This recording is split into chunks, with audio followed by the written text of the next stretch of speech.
Hello everyone, এবং আপনাদের সকলকে স্বাগতম জানাচ্ছি আজকের ভিডিওতে মূলত যে বিষয় নিয়ে আলোচনা করব সেটা হচ্ছে 2025 সালের এইচএসসি বিএমটি, এইচএসসি ভোকেশনাল এবং ডিপ্লোমা ইন কমার্স শিক্ষাক্রমের প্রথম ও দ্বিতীয় বর্ষের পাঠদানকারী শিক্ষকদের তালিকা অনলাইনে প্রেরণ এবং হালনাগাদ প্রসঙ্গে। আচ্ছা, এটা কেন? এটা হচ্ছে যে কারিগরি শিক্ষা বোর্ডের অধীনে যে সকল শিক্ষাক্রম রয়েছে এইচএসসি বিএমটি, এইচএসসি ভোকেশনাল এবং ডিপ্লোমা ইন কমার্স শিক্ষাক্রমে প্রথম ও দ্বিতীয় বর্ষের উত্তরপত্র মূল্যায়ন, নিরীক্ষণ ও প্রধান পরীক্ষকের কাজ করতে ইচ্ছুক পাঠদানকারী শিক্ষকগণের তথ্য।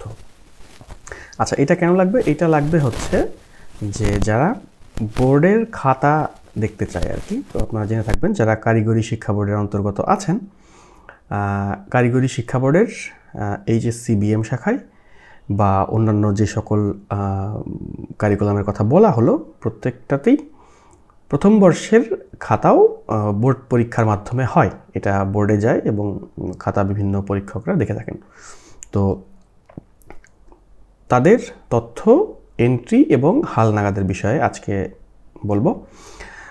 স্পয়লার অ্যালার্ট, আজকে আমরা লাইভেও দেখাবো, মানে আই হ্যাড সামওয়ান যিনি ভলেন্টিয়ার করেছেন, এই জন্য দেখাতে পারছি আর কি। আমি বলেছি এই বিষয়ে আমার প্রিভিয়াস ইউটিউব পোস্টে।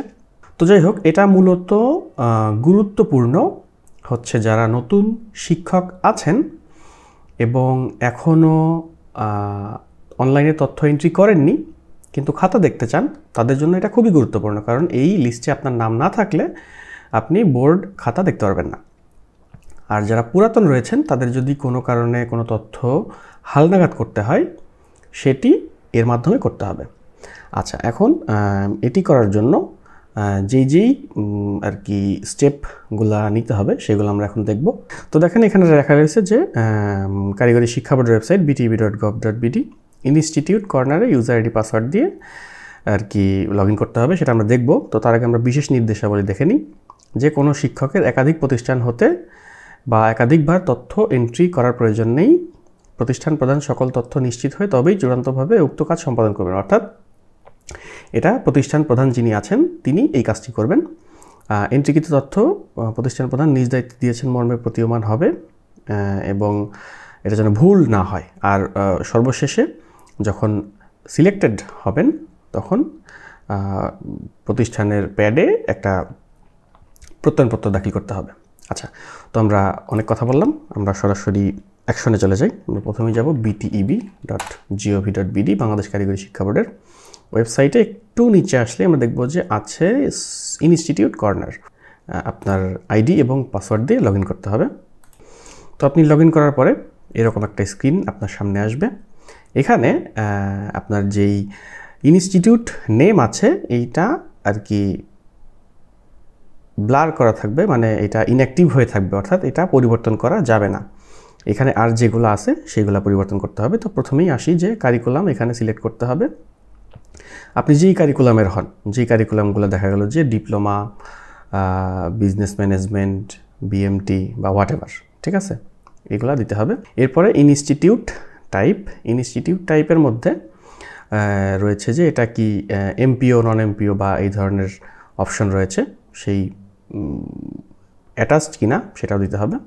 আচ্ছা, ট্রেডের নাম আর কি আপনি যেই ট্রেডের শিক্ষক বা লেকচারার সেটা দিতে হবে।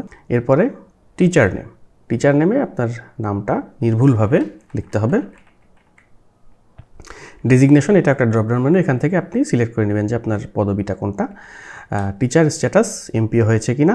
টিচিং সাবজেক্ট, আপনার মানে আপনি কোন বিষয়ের শিক্ষক বা লেকচারার সেটা এখানে দিতে হবে। আচ্ছা, জেন্ডার সিলেক্ট করতে হবে। এরপরে জয়েনিং ডেট, আপনি যেই ডেটে যোগদান করেছেন। জয়েনিং ডেটের পরে স্যালারি স্কেল দিতে হবে। এনআইডি নাম্বার দিতে হবে। মোবাইল নাম্বার, যেটা সঠিক মোবাইল নাম্বার সেটা দিতে হবে। ইমেল অ্যাড্রেস দিতে হবে। লাস্ট কোয়ালিফিকেশন, আপনার শিক্ষাগত যোগ্যতা সর্বশেষ যেটা সেটা দিতে হবে। এক্সপিরিয়েন্স দিতে হবে, যে কয় বছর আপনার বা কয় মাস সেটা আপনার দিতে হবে এখানে। এরপরে ট্রেনিং হচ্ছে যে আপনার যদি কোনো ট্রেনিং থেকে থাকে সেই ট্রেনিংটা দিতে হবে, যদি না থাকে তাহলে এনে দিতে হবে, কারণ এটা একটা রিকোয়ার্ড ফিল্ড। এরপরে ইন্টারেস্টের মধ্যে আপনি 3টি অপশন পাবেন, একটা হচ্ছে স্ক্রুটিনাইজার, একটা এক্সামিনার এবং আরেকটা হচ্ছে হেড এক্সামিনার। তো এক্সামিনার হচ্ছে সবচাইতে মানে প্রাইমারি পোস্ট আর কি। যদি আপনি নতুন হয়ে থাকেন আপনি এক্সামিনার দিবেন, আপনার কয়েক বছর আর কি এক্সপিরিয়েন্স হলে আপনি দিবেন স্ক্রুটিনাইজার, এবং তারপরে যদি অনেক বেশি এক্সপিরিয়েন্স হয়ে যায় তখন দিবেন হচ্ছে হেড এক্সামিনার। এরপর দিতে হবে আপনার সোনালী ব্যাংকের অ্যাকাউন্ট নাম্বার, এটার জন্য সোনালী ব্যাংকের অ্যাকাউন্ট নাম্বার দেওয়া বাধ্যতামূলক। আর যেই ব্রাঞ্চের আপনার অ্যাকাউন্ট খোলা সেটা দিতে হবে। সাবজেক্ট আপনি 4টা চয়েস দিতে পারবেন। তো 4টা চয়েসে এখানে শুধুমাত্র দিতে পারবেন সাবজেক্ট কোড, মানে এখানে সাবজেক্টের নাম কিন্তু দেওয়া যাবে না। লেটস সে আপনি যদি আইসিটি শিক্ষক হয়ে থাকেন তাহলে আপনি প্রথম বর্ষে আপনার থাকবে অফিস অ্যাপ্লিকেশন 1 এবং ডিজিটাল টেকনোলজি ইন বিজনেস 1, এবং দ্বিতীয় বর্ষে থাকবে অফিস অ্যাপ্লিকেশন 2 এবং ডিজিটাল টেকনোলজি ইন বিজনেস 2। এই 4টা সাবজেক্ট, এখানে 4টা ফিল্ডই আছে এবং আপনি 4টা সাবজেক্টই দিতে পারবেন। তো কোন সাবজেক্টের কোড কোনটা এটা একটু কনফিউজিং হতে পারে, আপনি হয়তো নাও জানতে পারেন। এটা আপনি বেশ কয়েকটা সোর্স থেকে জানতে পারবেন। প্রথমত আপনি জানতে পারবেন বইয়ের উপরে, যে বইগুলো আছে এই বইয়ের উপরে সাবজেক্ট কোড লেখা থাকে। তো আপনার আরও একটা আমার কাছে একটা লিস্ট তৈরি করা আছে, আমি সেটা এখন দেখাচ্ছি। এইখানে এইচএসসি বিএমটি প্রথম এবং দ্বিতীয় বর্ষের যতগুলা বিষয় আছে সবগুলা বিষয়ের কোড এখানে আছে। আপনারা এখান থেকে কোডগুলো দেখে নিতে পারেন, আর চাইলে একটা স্ক্রিনশট নিয়ে নিতে পারেন। তো এখানে আর কি আইসিটি রিলেটেড যেগুলো আছে আমি সেগুলো বলতেছি যে 21813 কম্পিউটার অফিস অ্যাপ্লিকেশন 1 এবং 23318 ডিজিটাল টেকনোলজি ইন বিজনেস 1। দ্বিতীয় বর্ষে 21823 কম্পিউটার অফিস অ্যাপ্লিকেশন 2 এবং 23328 ডিজিটাল টেকনোলজি ইন বিজনেস 2। যদি আপনি এই বিষয়গুলো নাও হয়ে থাকেন, অন্যান্য যেগুলো আছে আপনি সেই রেসপেক্টিভ বিষয়ের কোডটা 4টা যেই কোড আপনি নিয়েছেন, তো আমি এখানে এই 4টা কোড দিয়ে দিলাম। তো এই 4টা কোড দেওয়ার পরে আপনার একটু কাজ আছে, সেটা হলো এটা অবশ্যই আপনার প্রতিষ্ঠান প্রধান যিনি আছেন তাকে দিয়ে চেক করিয়ে তারপরে এখানে সাবমিট দিতে হবে, কারণ আমাদের চিঠিতে এরকম নির্দেশনাই রয়েছে।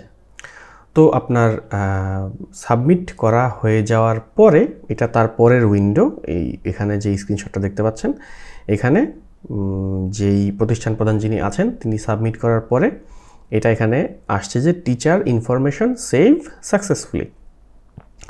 তো একবার টিচার ইনফরমেশন সাকসেসফুল হয়ে গেলে আপনি এই টিচার্স লিস্টে ক্লিক করলে এক্সিস্টিং যারা শিক্ষক আছেন তাদের তথ্য এবং নতুন যারা আছেন তাদের তথ্য আপনি দেখতে পারবেন।